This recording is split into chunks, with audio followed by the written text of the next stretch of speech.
오늘 본문에 있는 말씀을 가지고 그에게 피하는 자는 복이 있도다, 그에게 피하는 자는 복이 있도다 라는 제목으로 하나님의 말씀을 증가하도록 하겠습니다. 오늘 시편 34편 말씀을 보면요, 항상 시에 보면 제목이 나옵니다. 제목이 나오는데 그 제목이 뭐라고 되어 있습니까? 다윗이 아비멜렉 앞에서 미친 채 하다가 쫓겨나서 지은 시라고 되어 있습니다.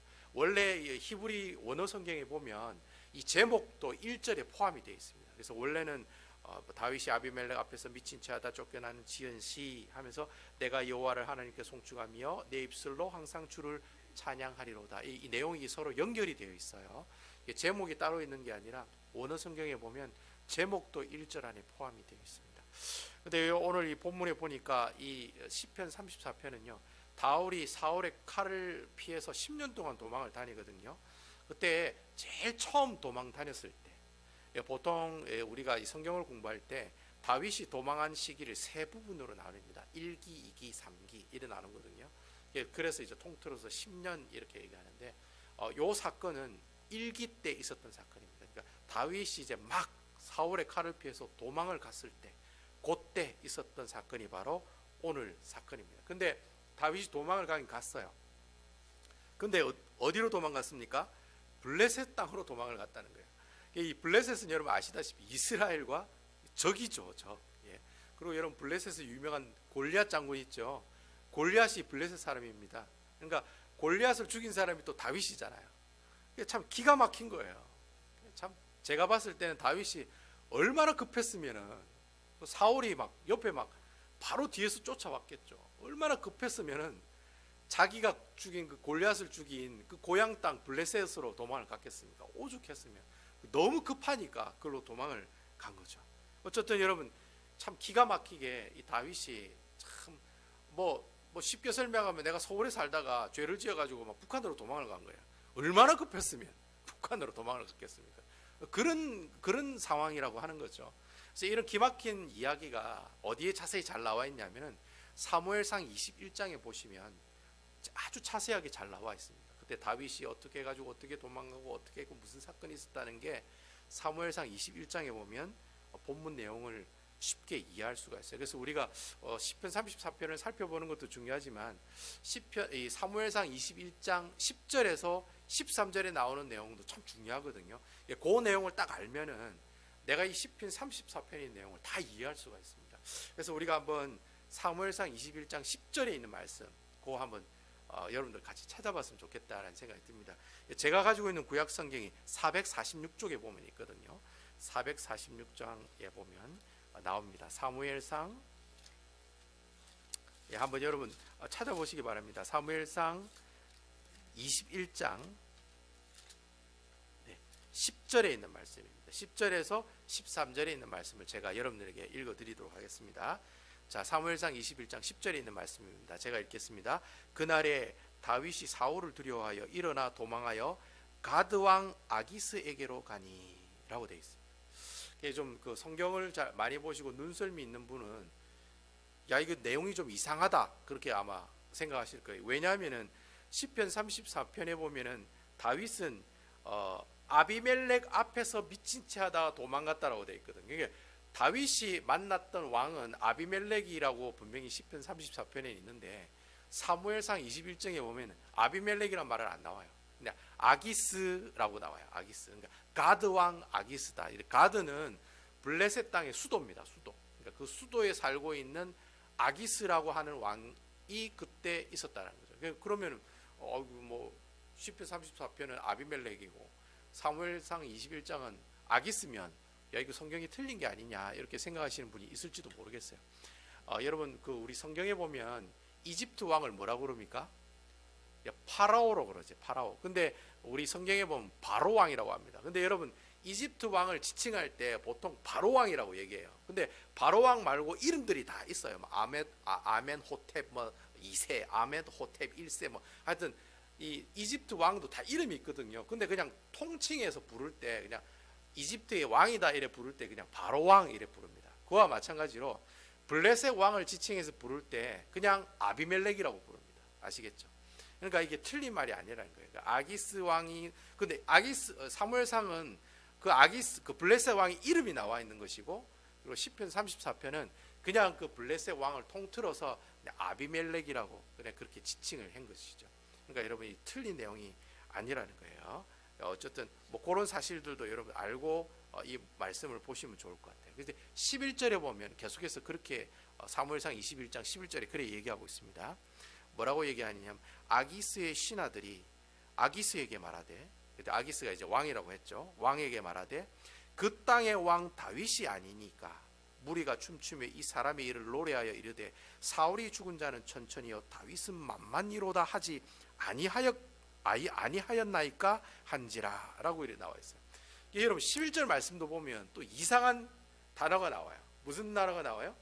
다윗이 왕이라고 얘기를 하고 있어요. 그러니까 아기스의 부하들이, 이 아기스 왕의 부하들이 아기스 왕에게 뭐라고 얘기하냐면 다윗을 이스라엘의 왕이라고 얘기하고 있어요. 근데 여러분 그 당시 이스라엘 왕은 누구예요? 사울이죠. 사울 왕인데도 아기스의 부하들은 뭐라고 얘기하느냐면 다윗이 이스라엘의 왕이라고 얘기하고 있어요. 근데 왜 그 왕을 이 다윗이 블레셋 땅에 와서 살 수 있도록 하십니까? 그건 너무나도 위험합니다 라고 얘기하고 있는 내용이 바로 오늘 본문의 내용이에요. 그러면서 얘기하는 내용이 사울이 죽은 자는 천천히요 다윗이 죽은 자는 만만이다. 이게 이제 노래였거든요. 이게 주위에 있는 이스라엘 주위에 있는 모든 나라들이 다 생각하기를 이스라엘의 왕은 누구라고 생각하는 거예요? 다윗이라고 생각하는 거예요. 왜? 골리앗을 죽였기 때문에, 그 어마어마한 그 장군을 물맷돌 하나를 죽였기 때문에 이 아기스의 부하들은 다윗이 어떤 사람이라고 알고 있냐면 그냥 사울의 신하로 보는 게 아니라 이스라엘의 왕으로 보고 있었다는. 그러면서 어떻게 해요? 어떻게 그 골리앗을 죽은 그 다윗을 아기스 왕은 받아들이십니까? 그냥 망명을 간 거죠. 망명을 가가지고 우리 땅에 살게 하십니까? 절대로 그렇게 해서는 안 된다는 거예요. 그럼 어떻게 하란 말입니까? 죽여야 된다는 거예요. 그 사람을 죽여야 우리가 이스라엘 왕을 죽이는 거와 마찬가지이기 때문에 그 다윗을 죽여야 됩니다라고 지금 얘기하고 있는 거예요. 그 얘기를 다윗이 들은 거예요. 그래서 12절에 그 얘기를 듣고 다윗이 어떻게 해요? 심히 두려워하더라 그렇게 얘기해요. 다윗도 그 얘기를 들은 거예요. 그러면서 13절에 보면은 다윗이 이제 살려고 무슨 행동을 합니까? 여러분 잘 아시는 행동을 해요. 13절에 보면은 그들 앞에서 이제 무서우니까, 다윗이 자기를 죽인다고 하니까 무서우니까 그들 앞에서 그의 행동을 변하여 미친 채 하고 대문짝에 그적거리며 침을 수염에 흘리매, 그렇게 지금 13절에 기록하고 있다는 거예요. 자, 여러분 상상해 가시죠. 다윗이 침을 뭐 어떻게 질질 흘리는지 모르겠습니다. 질질 흘리고 대문 옆에 그냥 뭐 어느 저 미친 사람처럼 그렇게 돌아다니고 있다는 거예요. 근데 그런 모습을 우리에게 지금 보여주고 있다는 거죠. 여기서 우리 주목할 단어가 두 개가 있습니다. 뭐냐면은 13절에 행동을 변한다. 행동을 변한다. 그 단어 하나랑 또 미친 채 하고라는 단어, 이 두 단어를 여러분 잘 보셔야 돼요. 왜냐하면 이 단어가 시편 34편에도 그대로 나옵니다. 근데 그대로 나오는데 그 뜻이 다르게 나와요. 여러분 이게 그 히브리 성경을 보면 원래 이 구약 성경이 히브리어로 돼 있잖아요. 이 히브리어가 참 재밌는 게 단어 하나에 한 뜻이 아니라 여러 가지 뜻을 가지고 있다는 거예요. 아주 재밌습니다. 그래서 여러분 오늘 본문에 있는 행동을 변하여라는 이 뜻이 또 미친 채 하고라는 이 뜻이 34편에 보면 다르게 이제 사용되고 있다는 거예요. 그래서 여러분 13절에 행동을 변하여라는 뜻이 무슨 뜻이냐면 히브리어로 탐이라고 하는 뜻이에요. 탐. 근데 이 탐이라는 뜻이 무슨 어떻게 또 해석할 수 있냐면은 맛이 갔다 그렇게 해석할 수가 있어요. 이게 행동이 변했다 이 말은 맛이 갔습니다라는 뜻도 가지고 있어요. 그리고 여러분 그 미친 채 하고라는 단어는요 히브리어로 할렐입니다. 할렐. 여러분 할렐하면 무슨 단어가 생각나십니까? 할렐. 예, 루야 감사합니다. 할렐루야. 할렐루야 할 때 그때 할렐이에요. 그때도. 그러니까 미친 채 한다는 말이 할렐이라는 뜻이니까 할렐루야 할 때 그때 할렐이거든요. 할렐루야가 무슨 뜻이십니까, 여러분? 하나님을 찬양합니다. 주님을 자랑합니다. 그런 뜻이에요. 그 마찬가지예요, 여러분. 이 미친 채 하고라는 단어가 무슨 뜻도 있냐면 찬양합니다, 자랑합니다라는 뜻도 있어요. 자, 그럼 여러분 이제 우리 숨은 그림 찾기를 이제 해봐야 돼요. 시편 34편에 예? 맛이 같다, 뭐 맛에 관한 얘기가 있고, 그리고 또 자랑한다, 뭐 찬양한다. 그 내용이 어디에 나옵니까, 여러분? 지금 34편에 보시면 어디에 그런 내용이 나옵니까? 여러분 쭉 한번 살펴보시면 그런 비슷한 내용 있으십니까? 여러분 시편 34편 2절에 보면 무슨 내용이 나옵니까? 내 영혼이 여호와를 어떻게 하리니? 자랑하리니. 요때 쓴 얘기가 바로 미친 채 하고라고는 단어하고 똑같은 단어라는 거예요. 똑같은 단어라는 할렐이라는 단어가 지금 여기 써 있다. 써여 있는데 어떻게 해요? 미쳤다라는 뜻으로 사용하고 있는 게 아니라 뭐라고 사용하고 있어요? 내가 여호와를 자랑합니다라는 단어로 사용하고 있다는 거예요. 그리고 여러분 8절에 보시면 이거 아주 유명한 말이고 액자에도 많이 있는 말인데요. 너희는 여호와의 선하심을 뭐하라? 맛보아 알지어다. 야, 맛 좀 봐라. 여호와의 맛을 좀 봐라. 이러면서 또 이렇게 나오고 있네요. 맛보아 알지어다라는 뜻이 바로 행동이 변했다라고 하는 히브리어 탐이라고 하는 단어하고 똑같은 단어의 의미라는 거예요. 그러니까 여러분 이 말이 무슨 말이에요? 지금 이제 다윗이 지금 겪고 있는 상황이 완전히 어떻게 해요? 180도로 바뀌었다는 말이에요. 그러니까 사무엘상 21장에는 다윗이 이 단어를 쓸 때는 너무 어렵고 힘들고 고통스러울 때 다윗의 행동이 변해서 미친 채 했다라는 뜻으로 사용하고 있는데 지금 시편 34편에는 어떻게 해요? 그 내용인데 어떻게 해요? 오히려 행동이 변한다, 미친 채 한다는 말이 하나님을 찬양합니다, 하나님을 자랑합니다, 하나님의 선하심을 맛보고 있습니다. 하나님의 선하심을 맛본다는 말은 하나님의 사랑을 경험한다는 말이거든요. 하나님의 사랑을 받고 있습니다 라는 말이거든요. 그래서 그런 내용의 뜻으로 지금 이 단어가 사용되고 있다는 겁니다. 여러분 한번 생각해 보세요. 다윗이 처음에 사무엘상 21장에 미친 채 하다, 행동으로 변하다라는 뜻을 사용했을 때 다윗이 아마 여러분 상상해 보면 되게 자존심이 상했을 거예요. 그죠? 여러분 아기스 왕이 신하들이 다윗은 왕도 아닌데 왕이라고 표현을 하잖아요. 그러면서 생각해 볼 때 다윗은 한때 어떤 사람이었습니까? 잘 나가던 사람이었어요. 한때 잘 나가던 사람이었다는 거예요. 너무 잘 나가는 사람이었다는 거예요. 근데 뭐 좀 이렇게 속된 말로 얘기하면 끝발 노리는 사람이었다는 거죠. 너무 잘 나가는 사람이었다는 거예요. 골리앗을 쓰러뜨리고 난 다음에 이 다윗의 주가가 한없이 올라가고 있었다는 거예요. 근데 지금은 어떤 처지였습니까? 대문 옆에서 침을 질질 흘리면서 미친 사람처럼 행동하고 있다는 거예요. 그러니까 여러분 이 모습을 보고 이 모습을 우리가 상상해 보면 다윗이 야 진짜 자존심 많이 상했겠다. 그래 잘 나가고 그래 잘 먹고 잘 살던 사람이 지금은 어떻게 살아요? 지금은 미친 사람처럼 살잖아요. 침을 질질 흘리면서. 아마 다윗이 아마 그런 생각을 했을 거예요. 내가 이렇게 하면서까지 살아야 되나? 여러분 살아가시면서 그런 고백 한 번씩 하시잖아요. 내가 당신하고 살면서 내가 이렇게까지 살아야 돼요. 저희 어머니가 저희 아버님한테 부부싸움 하실 때 항상 그런 얘기 하시더라고요. 저희 아내가 아직까지 그런 얘기는 안 했습니다만 어쨌든 참 다행이지만 어쨌든 여러분 살다 보면은 내가 당신 때문에 내가 이렇게 살아야 돼요 라고 이렇게 얘기하는 그런 때가 있잖아요. 그리고 또 뭐 어떻게 보면 내가 이렇게까지 해서 돈을 벌어야 되나. 여러분 뭐 이민생활 하시다 보면 막 주인이 막 또 갑질하시고 이러면은 마음에 상처 받잖아요. 안 그래도 일하는 것도 서러운데 왜 이거 못했냐 저거 못했냐고 이렇게 얘기하고 지적하면 마음에 상처를 받잖아요. 그러면 어때요? 내가 참 가족들 때문에 내가 진짜 여기 있는다.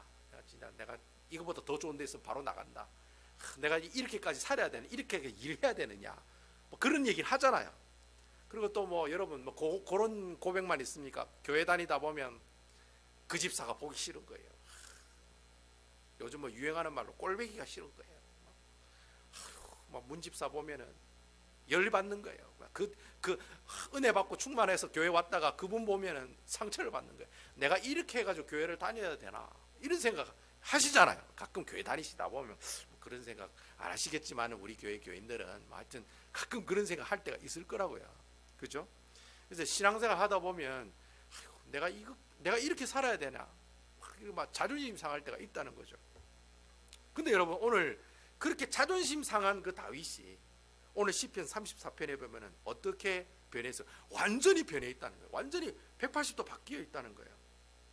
여러분 오늘 본문의 1절을 한번 보세요. 내가 항상 주를 어떻게 하리라? 찬양하겠습니다. 2절에 보시면 내 영혼이 여호와를 자랑하고 기뻐하겠습니다. 여러분 3절에 보면 뭐라고 되어 있습니까? 하나님은 광대하시는 분이니 우리 함께 같이 이름을 높이자. 같이 하나님께 찬양 드립시다. 그렇게 지금 어떻게 해요?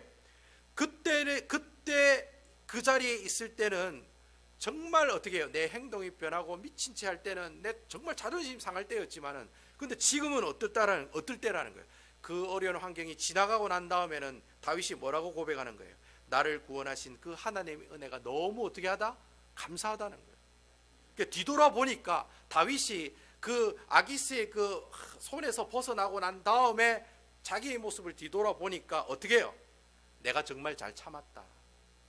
내가 내 자존심 잘 구겼다. 물론 하나님이 그렇게 하라고 얘기한 건 아니에요. 하나님이 야 다윗아, 너 지금부터 내 말 잘 듣거라. 네 침을 질질 흘리면서 대문 앞에서 미친 사람처럼 해야 된다. 그래야 네가 살아나갈 수 있다. 그러면 네가 앞으로 이곳에서 벗어날 수 있을 것이다. 하나님이 그래 얘기하신 건 아니에요. 근데 다윗이 그렇게 했다는 거예요. 근데 그렇게 하면서 자존심이 너무 상했을 거라고요. 근데 지금은 어때요? 아유, 내가 그때 자존심 뭐 좀 상한 거 그거 주님의 은혜다. 내가 참 잘 참았다. 야, 이거 하나님이 붙들어 주셨구나. 내가 그래 안 했으면 어떻게 될 뻔했는가. 지금 그렇게 하나님께 찬양과 감사를 돌리고 있다라는 거예요.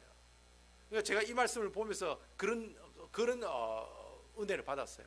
야, 그래, 내가 하나님께 찬양과 감사를 드리는 것은 내가 잘 먹고 잘 살 때도 하나님께 찬양과 감사를 드릴 수 있지만, 다윗처럼 자존심이 막 상하고, 내가 이런 식으로 내가 이런 가운데서 내가 살아야 되겠냐, 이런 내가 고백을 하면서도 어떻게 해요? 그런 상황이 내게 오더라도 내 입으로 하나님께 감사와 찬양을 돌릴 수도 있겠구나. 이 다윗을 보니까 그런 생각이 들더라고요. 그래서 여러분, 잘 나갈 때 하나님 찬양하는 건 쉽습니다. 근데 여러분, 내가 힘들고 어렵고 내 자존심이 상하고 내 행동이 변하고 미친 채 하면서 막 그렇게 자존심이 상한 자리에 가면서도 어떻게 해요? 그 가운데서도 하나님의 이름을 자랑할 수 있는 사람이 될 수가 있다라는 그런 희망이 보이더라고. 아, 나도 그래 어렵게 힘들게 자존심 막 상하고 그래 살아도 내가 그 상황에도 하나님을 어떻게 할 수 있다? 찬양과 감사를 돌릴 수 있다는 거예요. 그래서 여러분 6절에 보시면 이 공고한 자가 부르짖음에 6절입니다. 여호와께서 들으시고 그 모든 환난에서 구원하셨도다. 그래요, 여러분. 내가 어렵고 힘든 가운데 있을 때 우리의 구원을 해주실 분은 누구예요? 여호와 하나님이시라는 거예요. 돈이 우리를 구원해 줄 수 없다는 거예요. 사람이 우리를 구원해 줄 수 없다는 거예요. 그저 우리가 하나님 앞에 섰더니 나라는 존재가 어떤 존재예요? 너무 비천한 존재라는 거예요. 내가 하나님 앞에 섰더니 나는 정말 비천한 존재라는 거예요. 나는 내 스스로가 내 자존심이 상했다라고 상처받았다고 얘기하지만 그 상처 들고 하나님께 나가면 어떻게 해요? 나는 한없이 비천하고 낮아지는 자가 될 수밖에 없었다라는 거예요. 그러니까 여러분, 이 다윗이 하나님 앞에 섰더니 나는 비천한 존재이고, 병들은 내가 의사 대신 하나님 앞에 내가 섰더니 어떻게 해요? 하나님께서 그 나의 반응에 대해서 어떻게 해요? 반응을 하셨다는 거예요. 내가 하나님 앞에 이런 고민을 들고 이런 기도의 제목들을 들고 주님 앞에 나갔더니 하나님께서 어떻게 해주셨다? 그 모든 기도를 응답해 주셨다는 거예요. 그래서 여러분, 하나님께서 그렇게 반응해 주시니까 다윗이 하나님께 4절과 8절까지 그 구원해 주신 하나님을 간증하면서 찬양하고 있어요. 뭐라고 찬양합니까? 4절에 보시면 내가 여호와께 간구하며 주님이 응답하셨습니다. 하나님 감사합니다. 내 기도 응답해 주시니 감사합니다. 5절에 봤더니 주를 앙망했더니 광채를 받고 부끄럽지 않게 하셨습니다.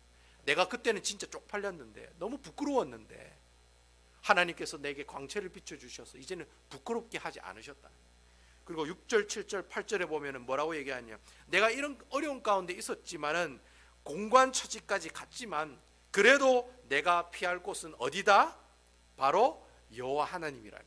그래서 여러분, 여호와의 선하심을 맛보는 복을 내게 주셨습니다 라고 그렇게 고백하고 있다는 거예요. 지금 다윗이 자신의 경험을 가지고 그래 선포하고 있는 거예요. 그래서 여러분, 우리도 그런 경험을 하잖아요. 신앙생활을 하다 보면은. 그렇잖아요, 여러분. 다윗이 자신이 자존심 상한 그런 일 가운데서도 그 일들을 들고 주님 앞에 나오니까 감사와 찬양이 나오는 것처럼 우리도 마찬가지라는 거예요. 여러분들 이 교회에 나와서 예배드리고 기도하는 이 자리, 그리고 여러분들 방송을 보시고 방송을 보기 위해서 인터넷 앞에, 핸드폰 안에, 그리고 TV 앞에 앉아있는 그 자체가 어떤 거예요? 바로 여러분들이 그런 하나님의 은혜를 갈망하면서 나온 자리들이라는 거예요. 예. 그 갈망하면서 나오는 그 자리들 하나님께서 그냥 보고만 계시느냐? 아니라는 거예요. 여러분 오늘 본문의 15절, 17절, 19절에 보시면 내가 그렇게 은혜를 갈망하고 내 자존심, 내가 참 이렇게 살아야 되나? 내가 뭐 이렇게 행동이 변하고 미친 채 하면서 살아야 되느냐? 그렇지만 그 마음 들고 주님 앞에 나오면 주님이 어떻게 하신다고 했습니까? 15절에 보니까 하나님의 눈은 의인을 향해 지켜보시고 귀를 기울이신다. 17절에 보시면 의인이 부르짖으면 하나님이 들으시고 모든 환난에서 구원해 주신다. 그 19절에 또 뭐라고 말씀하세요?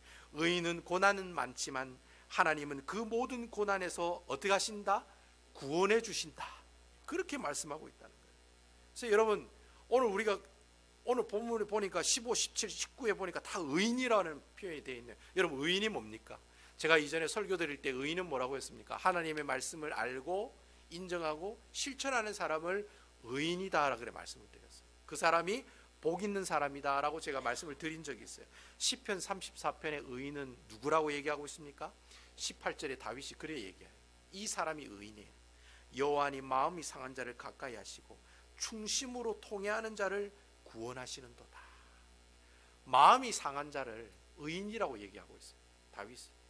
그리고 충심으로 통회하는 자를 어떻게 해요? 바로 그 충심으로 하나님께 통회하는 그 사람을 두고 의인이라고 얘기하고 있다. 여러분 이 마음이 상했다는 말은요, 마음이 브로큰 됐다는 거예요. 부러졌다는 말이에요, 원어에 보면.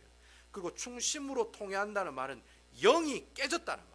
통회한다는 말이 깨졌다는 말이거든요. 이것도 그러니까 내 영이 깨지고 내 마음이 깨지고 다 깨진 그런 마음을 들고 오는 그 사람을 두고 다윗은 뭐라고 얘기하냐면 의인이다라고 얘기하고 있는 거예요.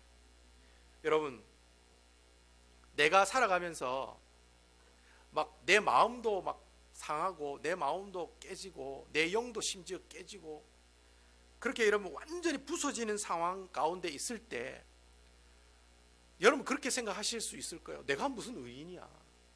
내가 이렇게 마음의 상처를 받고 내 영혼도 깨지는 내가 무슨 의인이냐고. 난 참 불행한 사람이라고 그렇게 생각할 수가 있어요. 근데 다윗은 뭐라고 얘기하느냐면 그렇게 어렵고 힘들고 고난의 길을 걸어갈 때 그 마음을 가지고 있는 그 사람을 하나님께서는 누구라고 지칭하세요? 의인이라고 지칭하는 거예요. 왜냐하면 의인이 그러한 모습을 들고 하나님께 나오면 하나님께 기도하면 어떻게 해요? 그 기도를 응답해 주시기 때문에 그 사람은 복 있는 사람이요, 그 사람은 바로 하나님의 의인이 된다라는 거예요. 그래서 여러분 내가 고민이 있고 어려움이 있는데 하나님께 기도 안 하면 그거 죄예요. 내가 의인인데 마음이 상한 마음을 가지고 내 영혼이 깨어있는 상태가 있는데 하나님께 그 내 모든 사정을 주님께 얘기하지 않는 것은 그건 죄예요. 그래서 내가 힘들고 어려울 때 내가 의사가 필요하면 닥터를 찾아가잖아요. 마찬가지예요 여러분. 내 마음이 상하고 내 영혼이 진짜 이렇게 중심으로 통해하는 그런 내 영혼이 깨지는 그런 상태에 있는 사람이라면 그 사람은 어떻게 해야 되는 거예요? 자신이 가지고 있는 문제를 들고 주님께로 나오셔야 된다. 그 사람이 의인이라는 거예요. 그 사람. 내 문제를 가지고 있는데 주님 앞에 안 나오면 그건 의인이 아니에요. 그 사람. 그건 죄인이에요. 하지만 비록 내가 죄를 가지고 있지만 그 죄를 들고 주님 앞에 나오면 그 사람은 어떤 사람이 돼요? 의인이 된다라는 거예요. 그래서 여러분 하나님께서 이러한 의인들을 어떻게 하신다고요? 자신의 눈을 여서 바라보신다고요. Watching to you. 여러분들을 바라보고 계시는 거예요. 그리고 자신이 가지고 있는 모든 길을 다 동원해 가지고 여러분들의 그 고민을 들으시는 거예요. 그래서 여러분 다윗이 이렇게 자신의 고민을 들고 하나님께 왔다라는 표현을 다윗이 뭐라고 마지막에 표현하고 있냐면은 하나님께 피했다라고 표현하고 있는 거예요. 그러니까 하나님께 내 문제를 들고 나오는 사람은 어떤 사람이에요? 바로 하나님께 피하는 사람이라는 거예요. 내게 어려움의 화살이 오고 고난의 모든 폭풍이 왔을 때 누구에게 피해요? 여호와 하나님께 피하는 그 사람. 그 사람을 두고 어떤 사람이다? 복된 사람이다. 하나님의 벌을 받지 않는다. 그 얘기가 8절과 22절에 나오는 거예요. 여호와께 피하는 자는 복이 있도다. 여호와께 피하는 자는 하나님께 벌을 받지 않으리라. 그 약속의 말씀이 8절과 22절에 잘 나오고 있다라고 하는 거예요. 다윗이 사울 왕의 칼을 피해서 블레셋으로 도망갔어요. 근데 거기 아기스 왕을 만났는데 거기서 또 아기스에게 쫓겨가면서 깨달은 것이, 깨달은 내용, 깨달은 진리가 바로 그거예요. 내 피난처는 주님이구나. 다윗이 처음에는 블레셋으로 어떻게 도망가면 살겠지 하고 도망갔지만 자기가 결국 깨달은 건 그거예요. 아, 내가 도망갈 곳은 블레셋 땅이 아니구나. 어디다? 하나님 품이구나. 여호와 하나님이구나. 그게 바로 내 피난처구나. 그 사실을 알게 된 거예요. 나의 진짜 피난처는 누구예요? 예수 그리스도라고. 사람이 아니고 물질이 아니고 어떤 지위와 권력이 아니고 오직 여호와 하나님을 쫓아가는 것이 내가 하나님께로 피난하고 내 문제를 해결을 받을 수 있는 방법들이다라고 하는 거예요. 그래서 여러분, 다윗이 아까 도망 다니는 게 이제 10년 동안 도망 다니는데 1기, 2기, 3기가 있다고 그랬잖아요. 다윗이요, 나중에 보면 모압 땅으로도 도망가요. 그때마다 하나님께도 어떻게 하세요? 너 그 빨리 모압 땅에서 나와. 나중에 블레셋 땅으로 또 다시 도망가요. 맨 마지막에는 한 10년째 되는 날에는 어쩔 수 없이 또 블레셋 땅으로 도망가요. 그때 하나님 뭐라 하세요? 아니야, 너 있을 곳은 여기가 아니야. 다시 이스라엘로 돌아가. 하나님께서 계속 그래 얘기하세요. 그러면서 다윗이 갔던 곳은 어떤 곳이요? 광야였어요. 광야. 아무것도 없는 광야였어요. 십광야, 엔게디 광야, 바란 광야. 하나님께서 꼭 블레셋 땅에 들어가면 광야로 내모세요. 모압 땅에 가면 다시 또 광야로 내모세요. 하나님께서 일부러 다윗을 광야로 계속 내모시는 거예요. 왜요? 너 피난처는 누구예요? 나야. 네가 진짜 피난할 곳은 모압 땅이 아니야. 블레셋 땅이 아니야. 나야. 나를 의지하고 나를 바라봐야 돼. 여러분, 시편 56편이 다윗이 아기스 왕에 쫓겨났을 때, 잡혔을 때 지은 시가 시편 56편이거든요. 여러분, 시편 34편과 시편 56편은 배경이 똑같은 시예요. 여러분, 시편 56편은 아기스 왕에 딱 잡혔을 때 지은 시예요. 여러분, 그 56편 하면 나중에 한번 집에 가서 읽어보세요. 무슨 내용이 많이 나오냐면 여호와를 의지하라, 여호와를 의지하라, 여호와를 의지하라, 하나님을 의지하라. 그 내용밖에 안 나와요. 그러니까 다윗이 아기스 왕에게 잡혀갈 때 깨달은 거예요. 내가 여호와를 의지해야 돼. 하늘만을 바라봐야 돼. 내가 블레셋 왕 아기스 왕을 내가 의지하는 게 아니라 모압 땅을 의지하는 게 아니라 누구를 의지해야 돼요? 그 광야 가운데 여호와 하나님만을 의지해야 된다는 그 진리의 말씀을 깨달은 거예요. 그걸 깨달으니까 너무 좋잖아요. 이 깨달은 말을 자기 혼자만 알고 있는 것이 아니라 누구에게도 얘기해요. 오늘 성경에 보시면 7절과 9절과 11절에 보시면 자녀들에게도 얘기하는 거예요. 자녀들에게 하나님께 피하는 사람들은 어떤 사람들이다? 주님께 경외하는 사람들이다. 여러분, 주님께 경외하는 사람들이 어떤 사람들이에요? 하나님께 피하는 사람이 주님을 경외하는 사람이에요. 그 진리를 알은 거예요, 다윗이. 그러니까 자녀들에게 얘기하는 거예요. 얘야, 너희들 하나님 경외하는 법이 어떻게 하는지 아니? 바로 하나님께 피하는 것이 하나님께 경외하는 거야. 그러면서 구체적인 두 가지 행동을 우리에게 보여주는 거예요. 네가 만약에 어려움과 환난이 왔을 때 경외하는 사람, 하나님을 경외하는 사람은 어떤 사람이냐? 첫 번째, 어떤 사람이에요? 하나님께 부르짖는 사람이라. 기도하는 사람이라. 자녀들에게 그러는 거야. 여호와께 부르짖으라고. 네가 어려움이 왔을 때 하나님께 부르짖는 사람이 하나님을 경외하는 사람이라고. 부르짖는 사람을 하나님께서 어떻게 주신다? 구원해 주신다. 그래서 그 얘기를 지금 자녀들에게 막 이렇게 자랑하면서 하고 있는 거예요. 그리고 두 번째는 어떻게 하라고 되어 있습니까? 하나님을 경외하는 두 번째 증거. 두 번째 증거는 12절, 13절, 14절 말씀에 나와요. 여러분, 12절 말씀에 보면 그런 내용이 있습니다. 생명을 사모하고 연수를 사랑하여 복받기를 원하는 사람이 누구뇨라고 질문을 던져요. 복받기를 원하는 이 복은요, 여러분들 말하는 그런 복이 아니에요.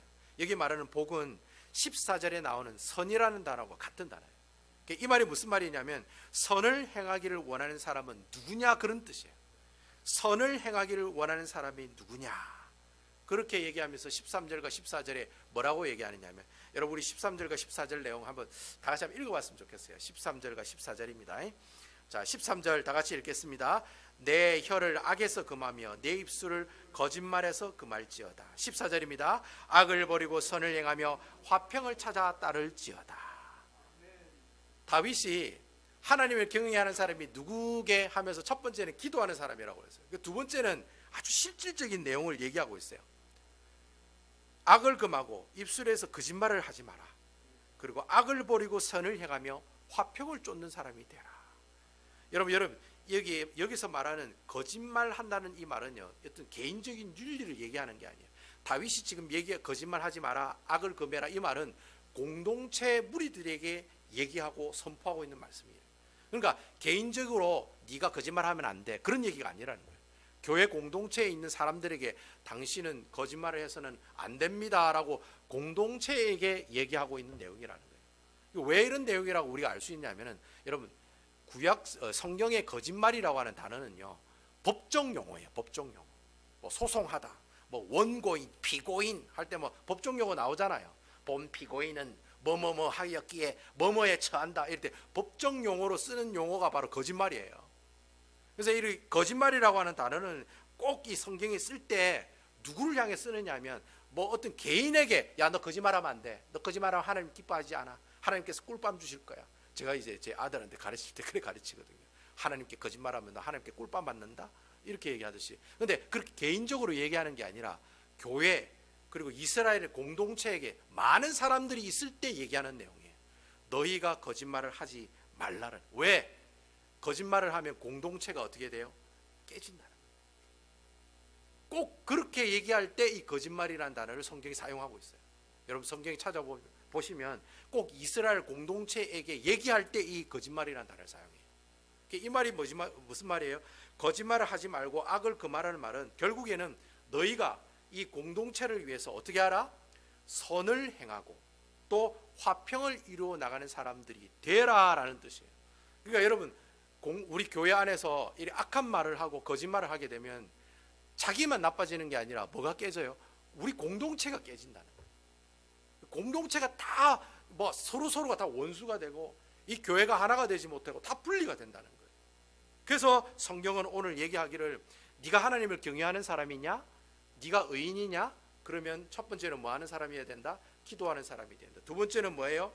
우리의 말과 행동을 조심스럽게 사용해야 된다. 하나님께서 그렇게 하나님을 경외하는 사람이라면 하나님께 기도하는 사람도 하나님을 경외하는 사람이지만, 이렇게 우리의 말과 행실을 주의하면서 신앙생활 하는 것도 어떤 거예요? 바로 하나님을 경외하는 방법들 중에 하나라고 하는 거예요. 그러니까 예수 믿는 사람들은요, 어디든지 가면은 이래 막 분열하고 깨트리고 이렇게 나누는 사람들이 돼서는 안 돼요. 우리 예수 믿는 사람들 어디든지 가면은 어떻게 해요? 화평을 만들고 하나 되게 만들고 기쁨이 되게 만들어야 돼요. 그게 하나님을 경외하는 예수 믿는 사람들의 모습들이다라고 하는 겁니다. 그러니까 여러분 공동체 안에서 서로 막 싸우고 막 서로 막 분열이 일어나고 막 그러면은 그 공동체는 하나님을 경외하는 공동체가 아니다라는 거예요. 진짜 하나님을 경외하는 공동체는요, 서로를 어떻게 해요? 서로를 돕고 서로를 위하고 내 자존심 상해도 좀 누르고 있고 내 말과 행실을 통해서 공동체를 적극적으로 이렇게 세워나가는 사람, 바로 그 사람이 하나님을 경외하는 사람들의 모습들이라고 합니다. 오늘 말씀을 정리를 하면 그렇습니다. 여러분, 다윗이 처음에는 비참했습니다. 자존심이 상할 정도로 비참했습니다. 그런데 여러분, 그런 비참한 상황 가운데서 다윗은 자신의 상황을 주목하지 않고 누구를 바라봤어요? 여호와 하나님만 바라봤습니다. 오직 하나님만 바라봤습니다. 하나님만 바라보니까 뭐가 보여요? 내가 보이는 거예요. 오직 하나님만 바라보니까 내 모습이 보이는 거예요. 그래서 내 모습이 보이면서 내가 피할 곳은 어디다? 여호와 하나님이라는 사실을 알게 되었다는 거예요. 그래서 여러분, 그런 놀라운 진리를 깨달은 다윗이 자녀들에게도 얘기하는 거예요. 야, 너희들 하나님을 경외하는 삶을 살아야 돼. 어떻게 살아야 되는지 아니? 첫 번째, 기도하는 사람이 되어야 돼. 두 번째, 말과 행실을 공동체를 세워나가는 그런 모습으로 행해야 돼. 그렇게 살아야 돼. 그것이 바로 하나님을 경외하는 사람들의 모습들이야 라고 지금 얘기하고 있는 거예요. 다윗이 또 그래 고백하잖아요. 내가 이렇게 미친 채하고 행동이 변하고 이렇게 참 자존심 상할 때 다윗이 뭐라고 얘기합니까? 내 마음이 깨지고 내 영이 상하고 부서지는 모습이 있었지만, 그렇지만 내가 그 마음이 상하고 충심에 통해하는 마음이 있었지만 그 마음 들고 주님 앞에 나왔더니, 주님 앞에 기도했더니 하나님께서 어떻게 하시더라? 그 모든 마음들을 다 어루만져 주시고, 죄인이었던 내가 어떻게 해요? 의인으로서 하나님께서 어떻게 해주세요? 복을 주시고 그 고난을 통해서 구원해 주시고 또 하나님의 벌이 임하지 않도록 해 주시더라는 거예요. 바로 그 사람이 하나님의 은혜를 받은 의인의 모습이요 하나님을 경외하는 사람들의 모습들이라고 하는 거예요. 여러분, 하나님을 경외하는 사람은 고난이 없는 게 절대로 아닙니다. 그 마귀가 속이는 거예요. 예수 잘 믿는 사람은 고난 없다는 건 마귀가 하는 얘기예요. 여러분, 의인, 예수를 잘 믿는 사람들에게도 고난이 있습니다. 의인에게도 고난이 많이 옵니다. 하지만 여러분, 그런 고난이 있을 때마다 우리가 기억하셔야 될 게 있어요. 그 고난을 경험했을 때 우리의 피할 곳은 오직 누구다? 예수 그리스도다. 주 여호와 하나님이다. 그래서 그분만을 붙들어야 되는 거예요. 오직 예수님을 바라보고 예수님에게 나가는 그 사람을 두고 다윗은 뭐라고 얘기하느냐? 하나님을 경외하는 사람들의 모습들이라고 합니다. 그래서 저는 여러분들 어려움이 왔을 때, 이 코로나 바이러스 같은 어려움이 왔을 때 하나님께 피하는 사람들이 되었으면 좋겠어요. 그게 바로 하나님을 경외하는 사람이요 다윗이 말하고 있는 의인의 모습들이라는 거예요. 하나님께 피하는 그 사람에게 복이 있을지어다. 오늘 시편 34편이 우리에게 하는 말이에요. 저는 이 놀라운 고백이 여러분들에게 있기를 주님의 이름으로 축원을 드리겠습니다. 내게 어려움과 환난이 왔을 때 내가 피할 곳은 오직 주 예수 그리스도 그 한 분뿐입니다. 오직 그 분만을 바라보며 하나님의 놀라우신 축복을 경험하고 벌을 피하는 그런 놀라운 간증을 경험하는 여러분 되시기를 주님의 이름으로 축원을 드리겠습니다. 우리 다 같이 이 시간에 기도했으면 좋겠습니다. 그래 기도했으면 좋겠습니다. 하나님, 제가요 고난이 왔을 때 피할 곳은 주님입니다. 주님밖에 없습니다. 제가 참 주님 자존심이 많이 상합니다. 내 영혼도 다 깨지고 내 마음도 다 깨져 있습니다. 그런데 주님께서 이 마음 들고 주님 앞에 피하면, 주님 앞에 기도하면 하나님께서 그 기도를 응답해 주신다고 했으니 주님 감사합니다. 할렐루야. 제가 오직 주님만을 바라봅니다. 주님만을 바라보니 오직 나는 미천하고 공고한 사람으로 보입니다. 그러므로 더더욱더 주님을 의지합니다. 더더욱더 주님을 바라봅니다. 그렇게 주님을 바라보고 주님께 영광을 돌리며 사는 인생 되게 해달라고 우리 다 같이 하나님 앞에 통성으로 하나님 앞에 기도하며 나가도록 하겠습니다.